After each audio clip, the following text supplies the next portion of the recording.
आई coverage, रहस्य की खोज।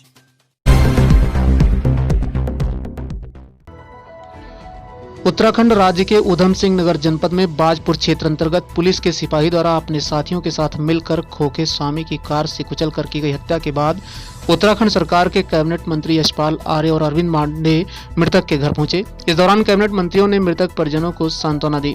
बता दें कि बीते दिन बाजपुर कोतवाली में तैनात सिपाही प्रवीण कुमार ने अपने साथियों के सिगरेट के पैसे न देने को लेकर खोखे स्वामी गौरव रुहेला की कार से कुचलकर हत्या कर दी और एक युवक को गंभीर रूप से घायल कर दिया था।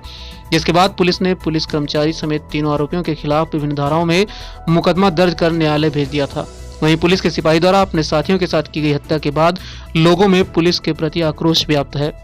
घटना की जानकारी मिलने के बाद उत्तराखंड सरकार के कैबिनेट मंत्री यशपाल आर्य और अरविंद पांडे मृतक के घर परिजनों से मिलने पहुंचे।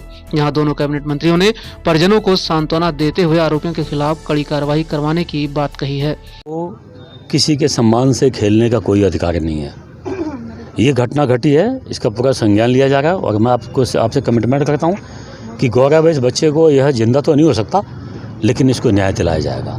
सरकार की जिम्मेदारी है कि इसको फास्ट ट्रैक कोर्ट में चलाए, कैसे भी चलाए, और जो दोषी हैं इनको कड़ी से कड़ी सज़ा दिलाई जाए, ताकि सरकार किसी की भी हो, जनता का उत्पीड़न किसी कीमत पर नहीं होना चाहिए। जो आज व्यक्ति, जो बच्चा हमारे मध्य में नहीं है, पीड़ा उसके परिवार से पूछ के देखो, भविष्य में तो ऐसी इसकी पुनरावृत्ति ना हो, इस नाते कड़ी से कड़ी सज़ा दिलाई जाएगी और जो दोषी लोग हैं उनके खिलाफ कार्रवाई की जाएगी। ये कहना ठीक नहीं है, लेकिन मैं आपको विश्वास दिलाना चाहता हूं कि जो नियम कानून के तहत बनता है, इस परिवार की पूरी सहायता की जाएगी। इस दौरान कैबिनेट मंत्री यशपाल आर्य ने कहा कि पुलिस लोगों की सुरक्षा के लिए है, न कि लोगों को पीटने और उनकी हत्या करने के लिए।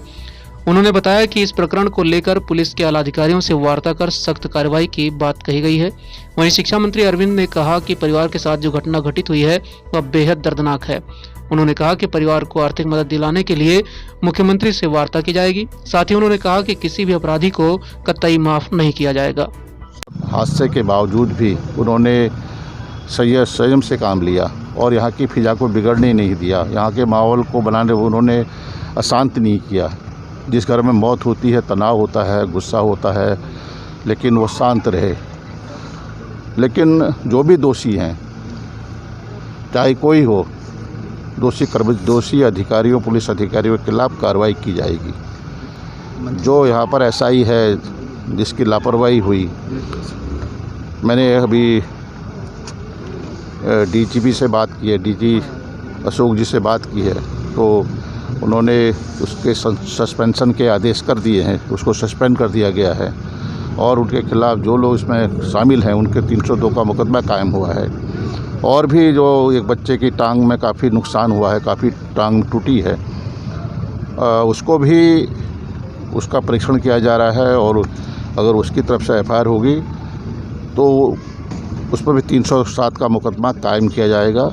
हम इस समय हर वक्त उस परिवार के साथ उस परिवार के साथ हैं, इस दुख की घड़ी में उसके साथ हैं और हमने आश्वस्त किया है हर तरीके से यथासंभव यथाशक्ति मदद की जाएगी और हम माननीय मुख्यमंत्री से निवेदन करेंगे कि उनको मुआवजा, आर्थिक सहायता दी जाए, क्योंकि वह परिवार बहुत गरीब परिवार है। पान का खोखा है उनका, जिससे उनकी रोजी रोटी चलती है।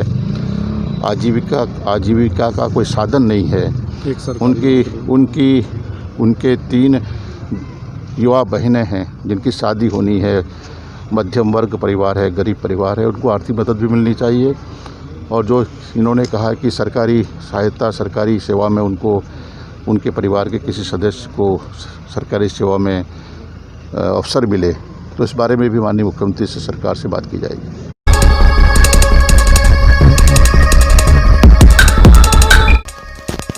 प्रीति देवी, ब्लॉक प्रमुख पोखड़ा, पौड़ी गढ़वाल, उत्तराखंड की ओर से समस्त देशवासियों, प्रदेशवासियों एवं क्षेत्रवासियों को नव वर्ष 2021 और मकर संक्रांति एवं गणतंत्र दिवस की अग्रिम हार्दिक शुभकामनाएं।